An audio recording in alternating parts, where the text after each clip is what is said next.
At 8:06 a.m., a tow truck was already backing into my driveway while a man dressed in a knockoff police uniform slowly circled my father's 1968 Mustang. He carried a clipboard, wore a polished badge, and possessed exactly zero legal authority to touch anything on my property. This wasn't about an HOA violation. It was a deliberate shakedown orchestrated by Evan Crowley, president of the Ridgeview Palms Homeowners Association. He believed he could intimidate a quiet new resident into surrendering a classic car. He took one look at my casual clothes and decided I was an easy target. That assumption cost him everything. What he didn't know was that the man he was harassing had spent 17 years as a special agent in the FBI's Public Corruption Unit. I wasn't witnessing misconduct. I was documenting a federal crime in real time. This is how I let them walk straight into felony charges, dismantled their entire operation with a single badge reveal, and ensured that cherry red Mustang would be the last vehicle they ever tried to steal. That Mustang wasn't just transportation, it was memory pressed into steel. A 1968 fastback, deep cherry red, with a shallow dent on the rear quarter panel from a grocery store parking lot mishap back in 1991. The bucket seats were original leather, carrying the scent of motor oil, summer highways, and the aftershave my father wore every Sunday morning. He bought the car brand new the year I was born, drove it for 31 years. When he passed, he left it to me with a single instruction written on a folded receipt tucked into the glove compartment. Look after her, she'll look after you. I spent 16 months rebuilding the engine, replacing the carburetor, and reworking the transmission. Now the car rested in my garage at Ridgeview Palms, waiting for its first real drive. I was on leave from the bureau, 10 days of quiet after years of corruption cases, shell companies, and coerced witnesses. All I wanted was to finish the interior and hear the V8 open up on an empty highway. The morning had started peacefully, coffee steaming on the counter, sunlight cutting through the kitchen window, the neighborhood still asleep. Then I noticed the shadow. A black SUV with a roof-mounted light bar crept past my house, slowed, and stopped directly in front of my driveway. Not a real police vehicle. I'd spent too long around actual law enforcement to miss the differences.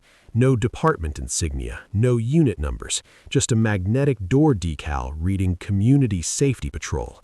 The driver stepped out wearing tactical black like he was about to serve a warrant. He walked straight into my open garage, raised his phone, and began photographing the Mustang. I set my coffee down and watched.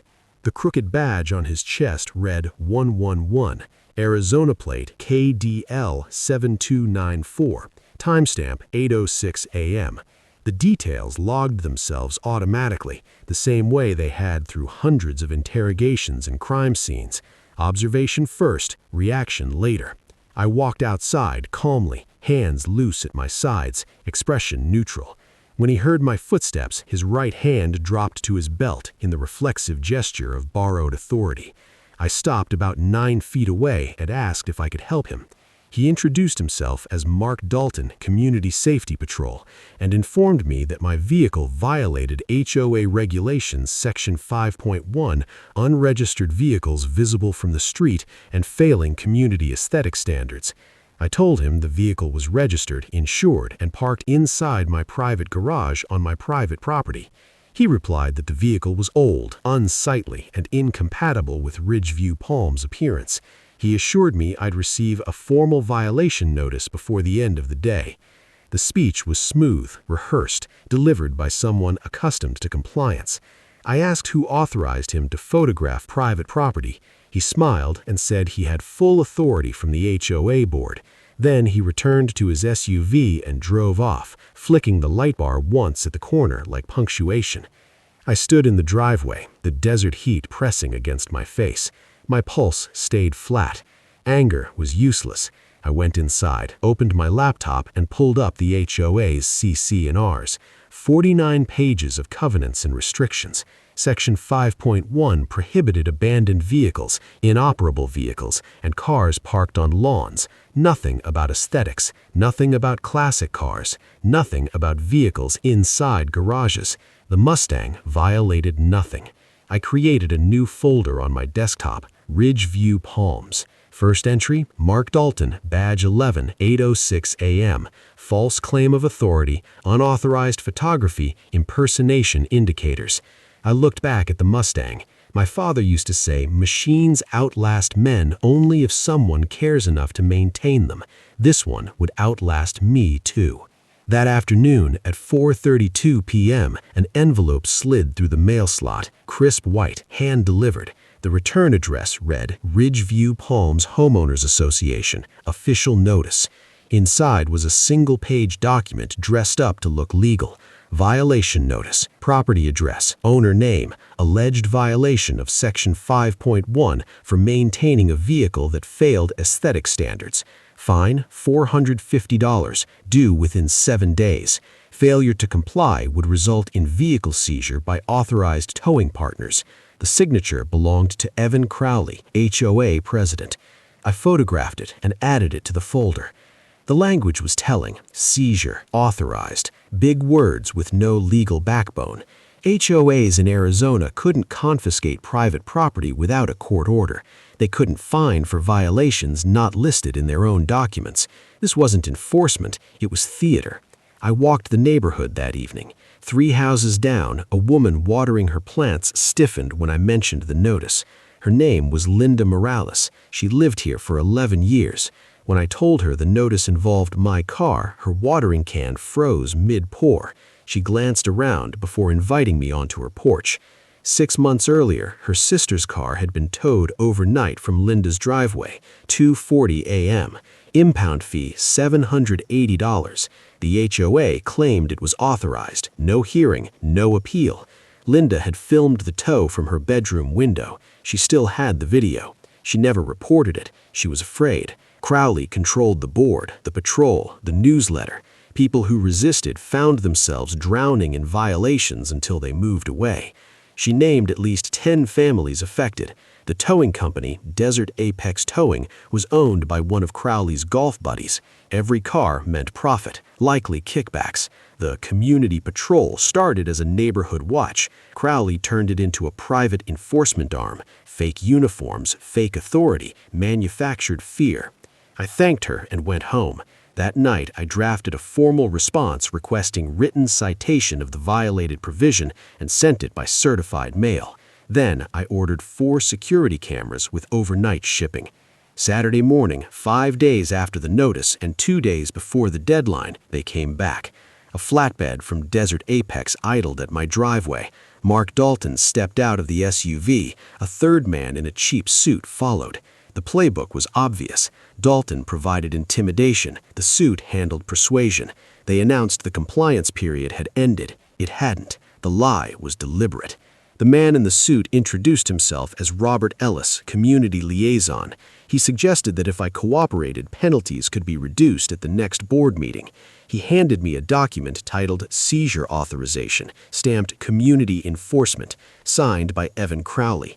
I asked one question: which court issued this order? Silence. I told them calmly they were attempting vehicle theft and criminal impersonation.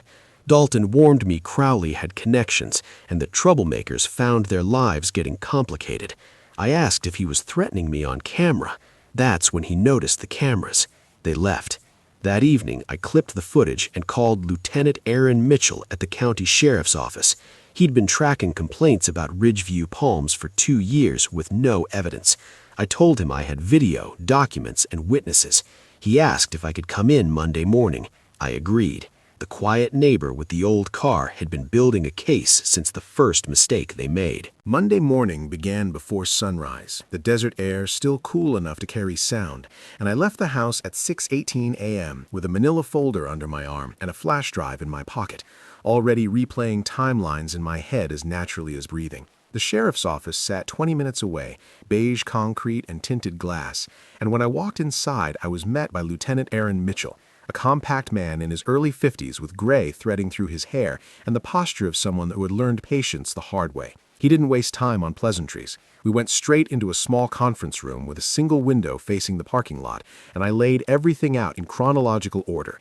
The initial encounter at 8:06 a.m., the violation notice with its fabricated language, the premature tow attempt, the recorded threat, the fraudulent seizure order, and the security footage clipped with timestamps and clear audio. Mitchell studied each item in silence, flipping pages slowly, occasionally jotting notes on a yellow pad, his expression tightening not with surprise, but with recognition.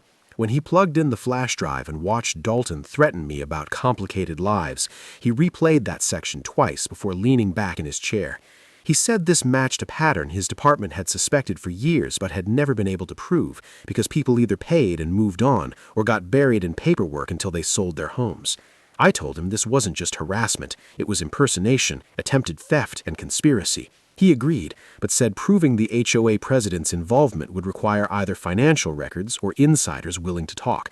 I told him I was already working on that. He asked what I did for a living. I deflected, saying I had experience with documentation. He accepted it for now. I left the building at 7:41 a.m. with a clear understanding that local law enforcement was ready but limited, and that the real leverage would come from patterns and money. That afternoon, I began knocking on doors, not as an investigator but as a neighbor asking careful questions, moving slowly through Ridgeview Palms with the timing of someone who understood when to pause and when to listen.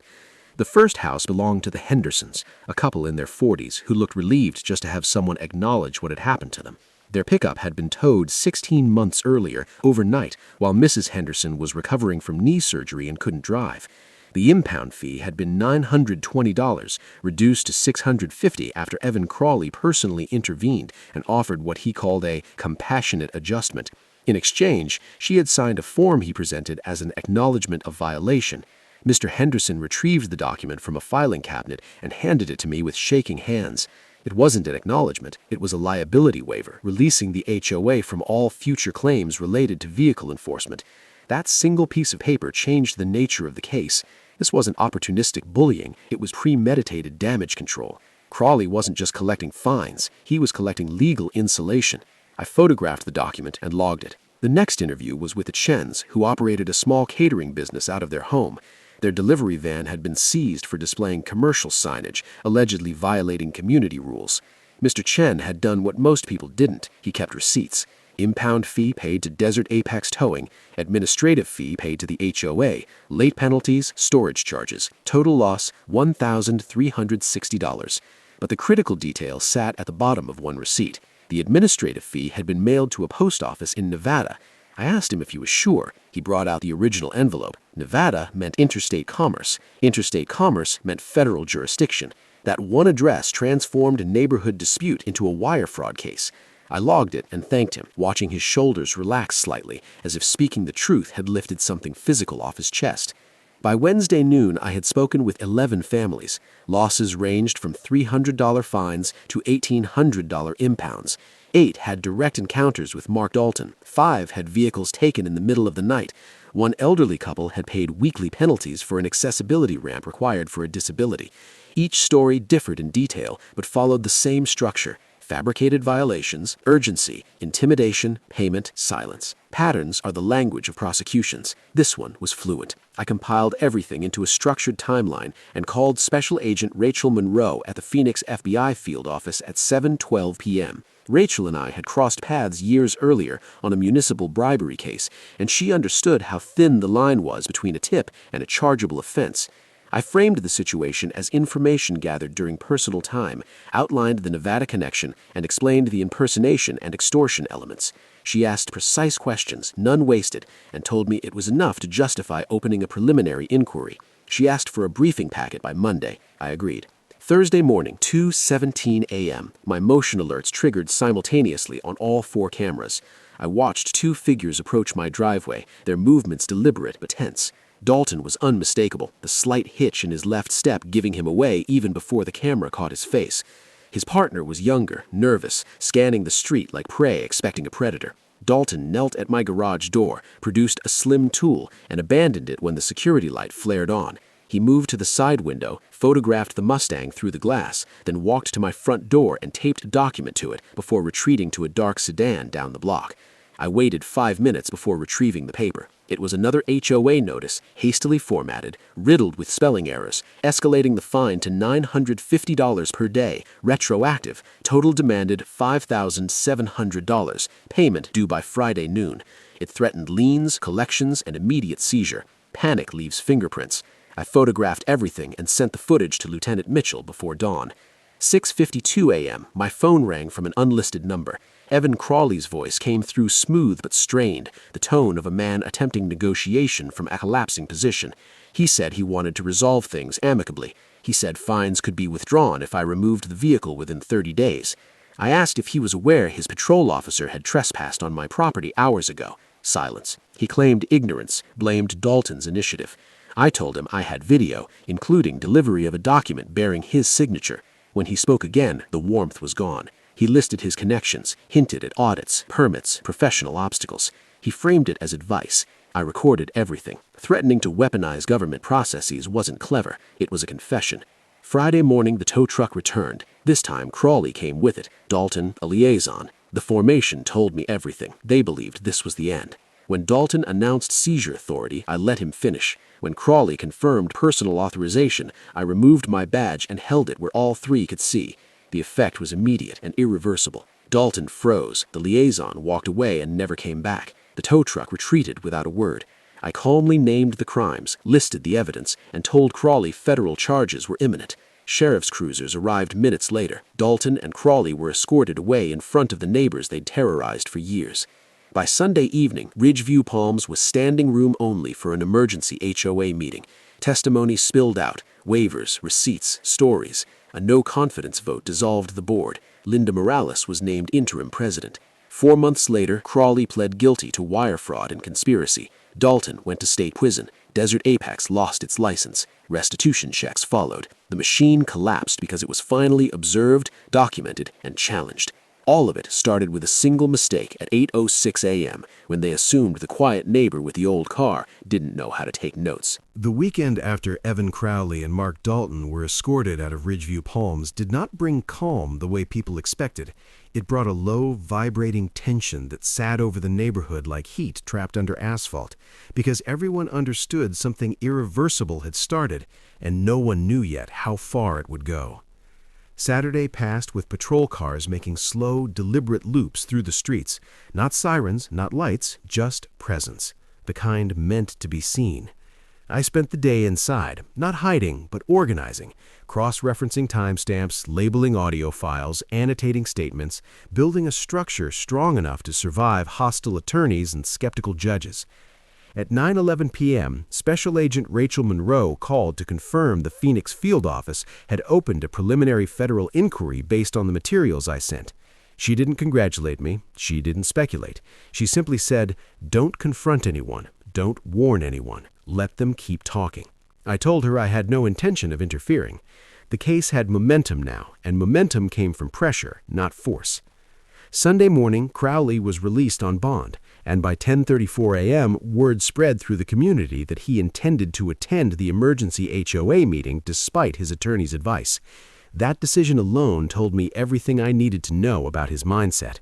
Crowley didn't believe in retreat. He believed in dominance, in the performance of authority, and he thought showing up would reassert control. The meeting was scheduled for 6 p.m. at the clubhouse, and by 5:20, residents were already gathering in clusters, talking in low voices, scanning the parking lot as if expecting something to explode. Inside, folding chairs were dragged from storage to accommodate the crowd, and people stood shoulder to shoulder along the walls. I took a seat near the center, not hiding, not advertising my presence, just another resident watching events move forward. When Crowley walked in at 5:47, wearing a tailored suit instead of his usual polo, the room reacted instantly. Conversations dropped to whispers, bodies stiffened. He was flanked by a woman carrying a leather briefcase, his attorney, her posture rigid, eyes sharp, already assessing threats. Crowley nodded at a few people as if nothing had changed, as if this were another routine meeting he controlled. It was a mistake. The meeting was called to order by Elaine Porter, a retired teacher who had lived in Ridgeview Palms for over 2 decades and had served on the HOA board long before Crowley's rise.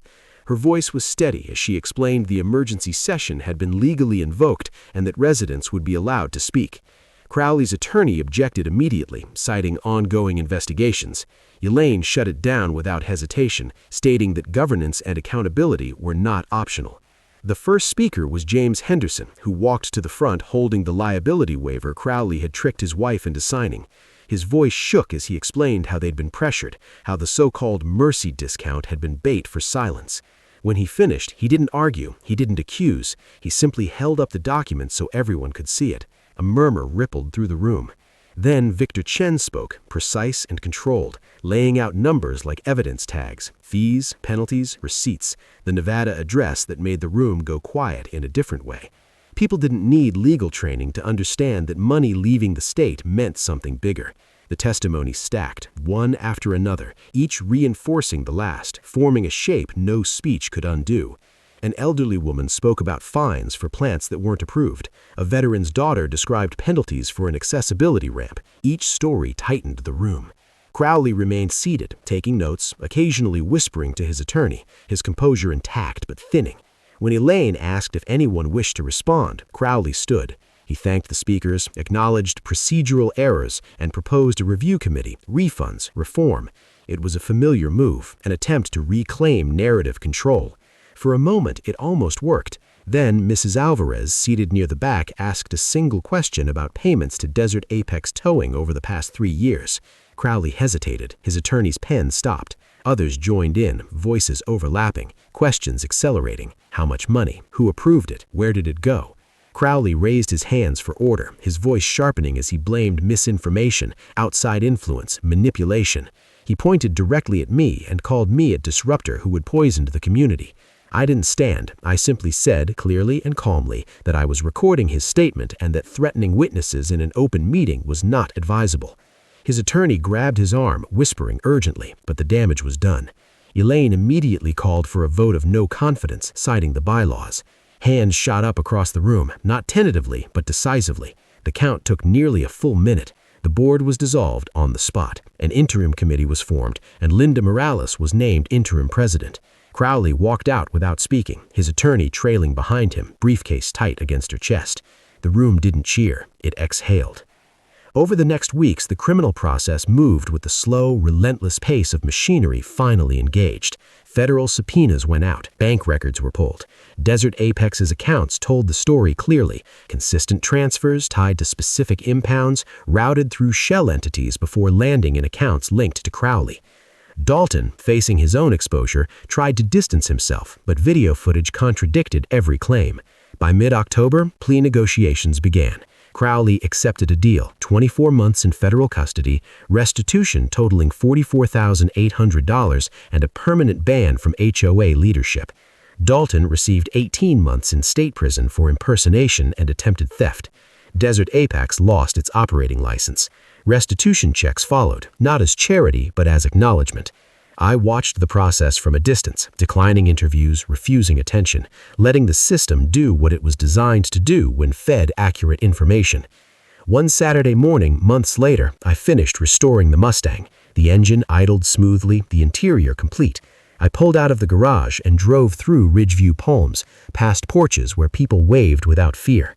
The car didn't bring justice, preparation did. The Mustang was just the excuse they chose to reveal themselves. The weeks after the emergency meeting unfolded with the quiet inevitability of a structure collapsing from internal stress.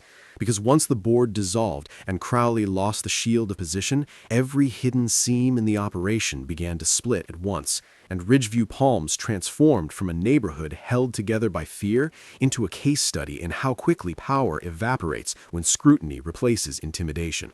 On Tuesday at 8:14 a.m., Lieutenant Aaron Mitchell called to tell me federal subpoenas had been served on Desert Apex Towing, the HOA's former financial administrator, and 2 shell consulting firms that appeared nowhere in the bylaws, but everywhere in the money trail. I could hear the satisfaction he was trying not to show. This was the part of the job where patterns became proof. Bank statements showed consistent transfers every time a vehicle was impounded. Administrative fees routed through an out-of-state processor, then redistributed in increments small enough to avoid casual detection, but frequent enough to build volume. The amounts were never dramatic individually, 120, 240, 310, but across 31 vehicles over 3 years, the total crossed $44,000, and every transaction was tied to enforcement actions that had no legal foundation. Rachel Monroe confirmed the same findings from the federal side that afternoon, her voice clipped and precise as she explained that wire communications, interstate banking, and coordinated false representations satisfied every element required to proceed. The case was no longer fragile, it was self-supporting. Crowley reacted the only way he knew how, by attempting to regain narrative control. On Thursday, glossy flyers appeared taped to mailboxes, claiming the HOA had been temporarily destabilized by misinformation and promising a return to order and property value protection. The language was defensive, rushed, and legally meaningless, but it revealed panic. The interim board ordered the flyers removed within hours. Linda Morales issued a community notice stating that no enforcement actions were authorized until elections were held and that any threats should be reported directly to the sheriff's office. For the first time in years, residents read an HOA message that didn't sound like a warning. That alone shifted the atmosphere. People lingered outside longer. Cars stayed in driveways without covers. The black SUV with the fake light bar sat abandoned behind the clubhouse, its presence now an embarrassment rather than a threat. Crowley's legal strategy collapsed even faster. His attorney attempted to suppress the recordings of his phone call to me, arguing expectation of privacy, but the motion failed when the timestamps, context, and explicit threats were reviewed. Dalton tried to claim he believed his authority was legitimate, but video of him announcing seizure deadlines that hadn't expired destroyed that defense completely. When confronted with footage of the 2:17 a.m. trespass, he stopped talking entirely. Gerald Whitaker, the former liaison, changed sides with remarkable speed. Offered limited immunity in exchange for cooperation, he provided a detailed account of how Crowley structured the operation, who approved what, how payments were justified internally, and how fear was used deliberately as leverage. He described Crowley's obsession with appearances, how enforcement wasn't about rules but obedience. Gerald moved out of state within a week, leaving behind an empty rental and unpaid utilities, a man exiting the stage as quietly as possible. By late September, plea negotiations were no longer theoretical. Crowley's attorneys requested a global resolution, hoping to avoid trial exposure that would include testimony from disabled residents, families with medical emergencies, and video evidence that left no room for reinterpretation. The agreement was finalized in federal court without ceremony. Crowley pled guilty to wire fraud and conspiracy to deprive rights under color of authority. The judge noted that the HOA structure had been used not as governance, but as revenue mechanism enforced through intimidation. Sentence: 24 months in federal custody, followed by supervised release. Restitution totaling $44,800 and a lifetime prohibition from serving on any HOA board within the state. Crowley stood expressionless as the terms were read, his tailored suit hanging looser than it had months earlier, the performance stripped away completely. Dalton's outcome was faster and harsher than he expected. His attempt to withdraw his plea failed when prosecutors played footage of him threatening residents while flashing his counterfeit badge. The judge didn't raise his voice when he sentenced Dalton to 18 months in state prison for criminal impersonation and attempted theft. He simply stated that pretending to be law enforcement eroded public trust and would be punished accordingly. Dalton nodded once, not in agreement, but resignation. Desert Apex Towing lost its operating license permanently. The owner paid $48,000 in fines and was barred from the industry for a decade. The company's trucks disappeared from the neighborhood as if they had never existed. Restitution followed with administrative efficiency that felt almost surreal after years of chaos. Checks were mailed to affected families on a staggered schedule. The Hendersons received theirs on a Monday afternoon. Mrs. Henderson cried when she opened the envelope, not from relief, but from validation. The Chens framed their refund notice and hung it in their kitchen as proof that meticulous records mattered. The elderly veteran received a formal apology from the interim board, along with a permanent exemption for accessibility modifications. His daughter told me later that he read the letter twice before setting it next to his service medals. For him, the acknowledgement meant more than the money. Elections were held 60 days after the emergency meeting. Turnout broke every prior record. Linda Morales was elected president with 71% of the vote. The new board dissolved the community patrol program entirely, sold the black SUV at auction, and redirected the proceeds to a neighborhood legal aid fund. The bylaws were rewritten to eliminate vague enforcement language and require independent review before any penalties could be assessed.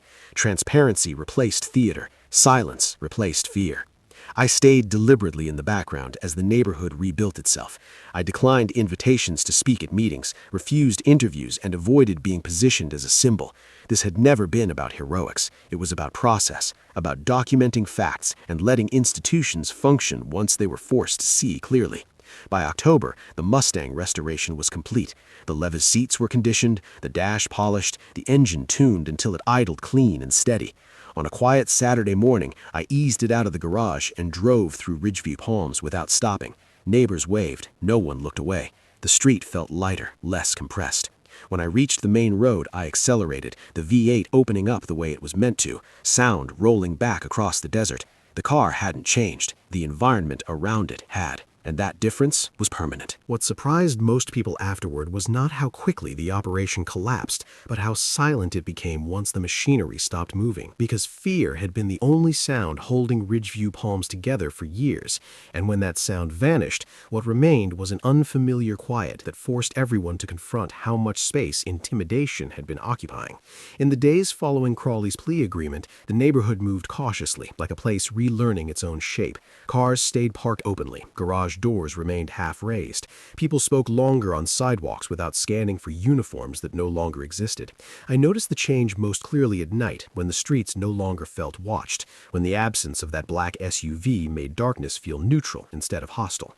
On Wednesday at 7:09 p.m., Linda Morales called to tell me the interim board had completed its first full audit of HOA finances, and the numbers confirmed what the investigation had already revealed. Funds diverted under vague administrative categories, enforcement costs inflated beyond reason, and entire budget lines that existed solely to mask transfers. She asked if I wanted to review the report before it was distributed to residents. I declined. My role had ended when the evidence became undeniable. Oversight belonged to the people who lived there. Crawley's absence created a vacuum, but it wasn't filled by another strongman. It was filled by process. The interim board instituted open meetings, recorded minutes, and published every expense online. Complaints were logged publicly, not filtered through private email accounts. Enforcement actions required written justification tied directly to specific bylaw sections. The difference wasn't dramatic, it was structural, and structure is what prevents abuse from returning under a different name. I watched the transformation from a distance, noticing how quickly behavior adapted when fear was removed from the equation. People stopped whispering, they started asking questions. The neighborhood didn't become perfect, it became accountable. Dalton's sentencing came quietly on a Thursday morning, without press or spectacle. I wasn't in the courtroom, I read the transcript later. The judge spoke briefly about authority and the damage caused when it's imitated without accountability. Dalton offered no statement. His counterfeit badge was entered into evidence one final time, photographed and destroyed.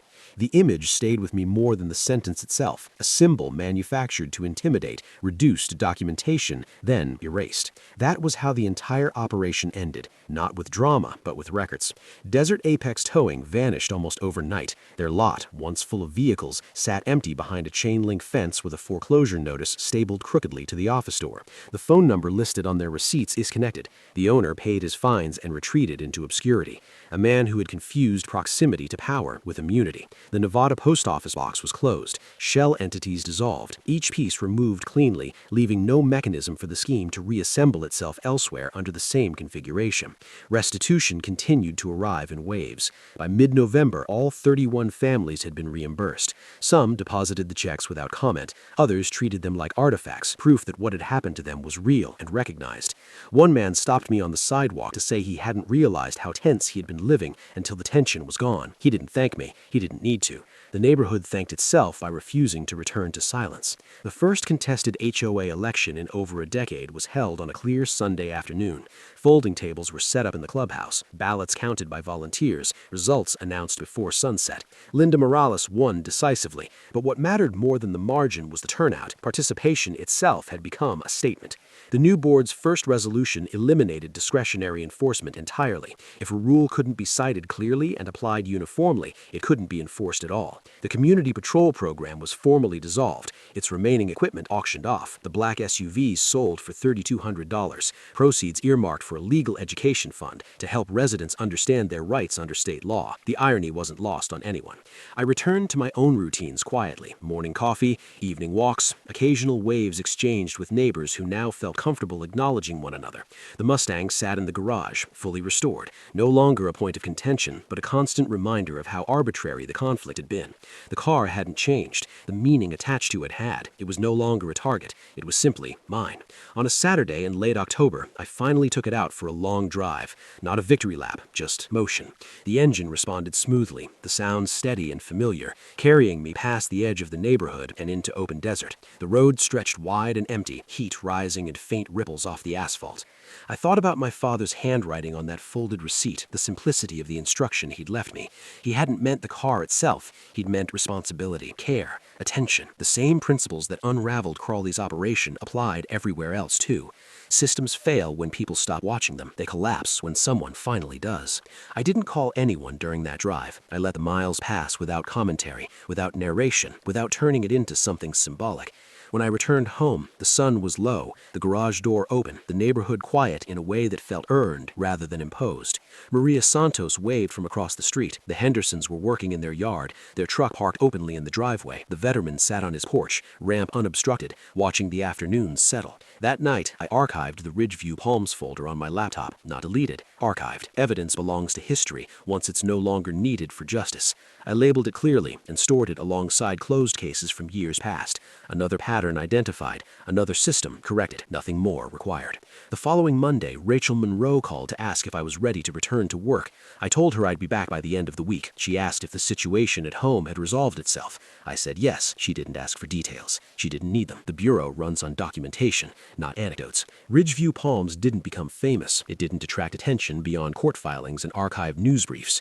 It simply resumed being a place where people lived without being managed through fear. That was enough. Power had entered quietly and left the same way, exposed not by confrontation but with consistency, the kind that records timestamps, saves receipts, and waits until the pattern reveals itself. By the time November settled into the desert, the case had moved out of the neighborhood and into a different kind of quiet. The procedural quiet that follows indictments and signed agreements, where nothing dramatic happens on the surface but everything underneath is locked into place. Ridgeview Palms adjusted faster than I expected. Without enforcement notices taped to doors, people began rediscovering routines that had been suppressed for years. Kids rode bikes after dinner. Garage doors stayed open longer. Conversations stretched past polite limits and into genuine exchanges. Fear had been the organizing principle before, and its absence required recalibration. I noticed it most in the way people park their cars, no longer angled defensively, no longer hidden, no longer treated as liabilities waiting to be exploited. On Monday at 8:32 a.m., Linda Morales forwarded the finalized audit to all residents, a 60-page document that itemized every questionable transaction and every corrective measure taken. It wasn't written for prosecutors. It was written for clarity. Names, dates, amounts, and explanations laid out without commentary. Transparency as a habit, not a performance. The federal case progressed on a parallel track, invisible to most of the community, but deliberate in its movement. On Wednesday, Rachel Monroe emailed to confirm that Crowley's plea had been formally accepted and that sentencing was scheduled for early December. She didn't include opinions. She included deadlines. Restitution calculations finalized, asset forfeiture filed, victim impact statements requested but not required. The system was doing what it did best when fed complete information, reducing chaos into process. I declined to submit a personal statement. The facts spoke loudly enough without me adding narrative weight. My involvement was already documented where it mattered. Dalton's situation unraveled more publicly, though not noisily. He attempted to withdraw his guilty plea days before sentencing, claiming coercion and misunderstanding. The motion was denied within hours. The judge cited recorded footage showing Dalton announcing fabricated deadlines and threatening residents with consequences he had no authority to impose. The ruling was concise. There was no ambiguity to argue against. When Dalton was sentenced, the transcript recorded him standing motionless, eyes fixed forward, the posture of someone who had finally reached the end of borrowed authority. His counterfeit badge was entered into evidence one last time before being destroyed. The physical symbol mattered less than the record of its use. Documentation outlived intimidation. The restitution process created its own rhythm. Checks arrived in envelopes stamped with court seals, not HOA letterheads. Families reacted differently. Some deposited the money immediately, eager to close the chapter. Others held the envelopes for days, reluctant to let go of proof that what had happened was real and acknowledged. One afternoon, I found an envelope taped to my door with no return address. Inside was a handwritten note from an elderly couple thanking me for standing still when everyone else moved away. There was no money, no expectation of response. I archived the note with the rest of the materials, not as evidence, but as context. Systems fail quietly. They heal quietly, too. Desert Apex Towing's collapse rippled outward in subtle ways. Their trucks disappeared from streets across the county, and other towing companies adjusted their contracts quickly, adding compliance language and legal reviews they had previously ignored. Fear-based enforcement had been profitable, but it had also been lazy. Once challenged, it proved unsustainable. The Nevada post office box was closed, the shell entities dissolved, paper trails ended where accountability began. I tracked these developments the way I always had, not out of obsession, but out of habit. Closure is a function of verification. The first snowfall in the mountains came early that year, dusting peaks visible from the main road outside Ridgeview Palms. I noticed it during a morning drive, the Mustang's engine humming steadily, the heater working just enough to take the edge off the air. Driving had become ordinary again. No watchers, no calculations, just motion. The car felt lighter without the weight of attention attached to it. That, more than the legal outcomes, felt like resolution. On Friday evening, the interim board held its final meeting before the official transition. Attendance was lower than the emergency session, but still higher than any meeting from the previous decade. Linda Morales summarized the reforms implemented, the elections held, the patrol dissolved, the funds reallocated. She didn't frame them as victories, she framed them as corrections. When she opened the floor for questions, none came, not because people were disengaged, but because they were satisfied. Satisfaction is rare in governance. It usually signals that procedures are working quietly enough not to demand attention. I remained deliberately peripheral. I didn't accept invitations to serve on committees. I didn't advise policy. My presence had already altered the dynamic enough. Influence has diminishing returns when it lingers too long. On Saturday morning, I archived the last active files from the Ridgeview Palms folder and backed them up to an external drive labeled with the case reference number provided by the U.S. Attorney's Office. Evidence belongs where it can be retrieved, not where it can be revisited endlessly. That distinction matters. Sentencing day arrived without spectacle. Crowley stood before the judge in a courtroom that felt smaller than it should have, his tailored suit replaced by something generic, his posture stripped of confidence. The sentence was read plainly: 24 months in federal custody, supervised release, restitution, lifetime prohibition from HOA leadership within the state. The judge spoke briefly about abuse of trust and the damage caused when governance becomes a weapon. Crowley did not speak. When he was escorted away, there was no reaction from the gallery. Justice doesn't require applause to function. The neighborhood learned about the sentencing through a single paragraph in the local paper and an email from the new board acknowledging the outcome without commentary. That restraint mattered. It kept the story from becoming a myth. It kept it grounded in facts. Ridgeview Palms didn't need legends. It needed records. I spent the following weeks easing back into work mode, reviewing assignments, closing out leave, resetting routines. The transition was seamless because I had never fully disengaged. On Monday at 9 a.m., I walked into the office, badge clipped, mindset calibrated. Rachel Monroe nodded from across the room and handed me a file without ceremony. Work resumed the way it always did, one documented pattern at a time. Occasionally, on quiet evenings, I drove the Mustang through the neighborhood, not to be seen, but because movement felt good again. Maria Santos waved from her porch. The Hendersons' driveway stayed full. The veterans' ramp remained unobstructed. These weren't symbols, they were conditions restored. That distinction mattered. The case didn't end with celebration, it ended with normalcy. That was the point all along. Fear thrives on attention. Accountability thrives on records. When the balance shifts, power loses its camouflage. Ridgeview Palms didn't change because someone fought harder. It changed because someone watched longer, documented better, and waited until the pattern could no longer deny itself. Winter moved through the desert gently that year, not with snow or storms, but with shorter light and cooler air that carried sound farther. And Ridgeview Palms settled into a version of itself that most residents had never actually known, because normal had been postponed for so long it felt new. By early January, the HOA office reopened under interim management, not as a command center, but as a place where paperwork lived and nothing else. No patrol schedules, no enforcement calendars, just records. I noticed the change in small, measurable ways. Mailboxes stopped filling with warning letters. Front lawns reflected personal taste instead of compliance anxiety. People argued again about ordinary things, parking courtesy, noise, trash pickup, because those arguments meant fear was no longer the background noise. On January 12th at 7:44 a.m., Linda Morales emailed the community to announce the completion of the bylaw rewrite, ratified by resident vote. The language was precise and unambiguous, the kind that left little room for interpretation or exploitation. Vague authority had been replaced with defined limits, and that shift mattered more than any individual sentence. The federal case entered its quietest phase then, the part where everything important had already happened and nothing could be undone. Crowley was transferred to a low-security federal facility outside the state, a logistical detail I learned only because restitution disbursements required updated inmate information. Dalton was processed into state custody shortly after, his name disappearing from public records except where it had already been preserved in court filings.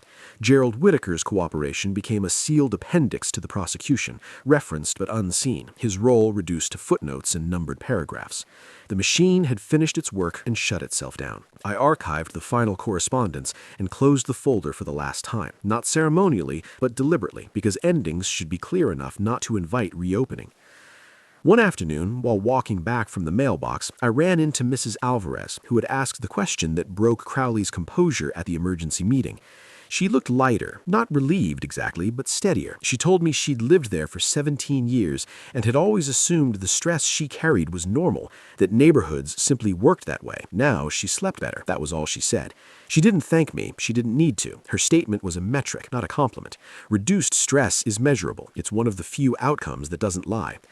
The Mustang remained parked in my garage most days, not because I feared attention returning, but because the urgency attached to it had finally dissolved. I no longer needed to prove it belonged there. Ownership was uncontested now, both legally and socially. When I did take it out, the drives were unremarkable in the best way. No watchers, no pauses, no calculations about who might be documenting what. Just an engine responding to pressure and a road unfolding without subtext. That absence of subtext was the real victory, even if no one ever labeled it as such. In mid-February, the new HOA board published its first annual budget proposal, and I read it out of habit rather than necessity. The numbers were conservative, transparent, and frankly boring. That too mattered. Abusive systems rely on complexity to hide misconduct. Boring budgets are hard to weaponize. The proposal passed without controversy. No emergency sessions, no accusations, no whispered conversations in hallways afterward. People went home when the meeting ended. That alone would have been unthinkable months earlier. At work, the Ridgeview Palms case became a reference point, cited occasionally in internal discussions about how small-scale corruption often survives not because it's sophisticated, but because it's ignored. I never presented it as a story. I presented it as a sequence of documented decisions and predictable outcomes. Patterns don't require embellishment. They speak through repetition. When younger agents asked how long it had taken to break the operation, I told them the truth, that it took years for it to grow and only weeks for it to collapse once someone stopped accepting the first explanation offered. That answer disappointed them. They wanted speed. I gave them patience instead. By March, restitution was complete. The court-appointed administrator issued a final accounting confirming all approved claims had been paid in full. No surplus, no deficit, clean closure. Linda Morales forwarded the notice to residents with a single line. This matter is now resolved. No commentary followed. People didn't need reminders of what they'd already lived through. They needed assurance it wouldn't return. Closure is as much about restraint as it is about action. One evening, near the end of the month, I sat in the garage with the Mustang's hood open, not fixing anything, just checking connections the way my father used to, hands moving automatically over components he'd taught me to respect. Machines respond to attention. Systems do too. He'd understood that instinctively, even if he'd never framed it that way. I realized then that the reason the car had mattered so much to Crowley wasn't aesthetics or value, it was visibility. It was something he couldn't quietly control. That was always the trigger. Power hates unregulated presence. The neighborhood no longer felt like a case study. It felt like a place. Kids' chalk drawings appeared on sidewalks without being scrubbed away. A garage band practiced on weekends without triggering complaint chains. The absence of enforcement noise created room for ordinary friction, the kind communities are supposed to manage collectively rather than through threats. That balance was fragile but functional, and everyone seems to be aware of it in the same unspoken way people become aware of their footing after slipping once. In early April, I received a forwarded email from Linda Morales announcing the sale of the last remaining patrol equipment. The proceeds were modest, but the symbolism wasn't. The funds were earmarked for a resident education initiative on property law and HOA governance. Knowledge, distributed openly, is the most effective deterrent to abuse. Crowley relied on ignorance. The new board institutionalized clarity. That inversion ensured the pattern wouldn't repeat under a different name. I saw Crowley's name one last time in a sentencing summary forwarded internally at work, a sterile paragraph listing conviction, term, and restrictions. No drama, no commentary, just outcome. The system doesn't personalize justice, it records it. That was enough. On a quiet afternoon, driving back from the highway, I slowed as I entered Ridgeview Palms, not out of caution, but habit. Maria Santos waved from her porch. The Hendersons' truck sat openly in their driveway, no cover, no note on the windshield. Mrs. Alvarez sat on her steps, watching the street without tension in her posture. These weren't gestures of gratitude, they were indicators, conditions normalized, threat removed, system corrected. The story didn't end with applause or recognition. It ended with predictability returning to a place that had forgotten what that felt like. Power lost its camouflage because someone treated it as data instead of drama, and once that happened, everything else followed the way it always does, when the truth is documented carefully enough to stand on its own. Spring arrived without announcement, the way it does in the desert, not with blossoms or rain, but with longer evenings and a quality of light that made everything look newly rinsed. And Ridgeview Palms settled into a rhythm that felt earned rather than enforced, a rhythm no one questioned anymore because there was nothing left to push against. By late April, the clubhouse doors were usually open during the day, not because meetings were happening, but because people felt free to use the space again, to sit, to talk, to exist without assuming every interaction would be documented or monetized. The bulletin board that once carried laminated warning notices now held handwritten flyers for garage sales, tutoring offers, and a lost dog that was returned within an hour because neighbors actually spoke to each other. The transformation wasn't dramatic, it was cumulative, the kind of change that only becomes obvious when you realize you've stopped bracing for impact. I noticed it most in myself, in the way I no longer tracked movement automatically when I stepped outside, in the way my eyes no longer searched for insignia that shouldn't exist. Vigilance is hard to turn off once it's been trained, but even that begins to fade when there's nothing left to justify it.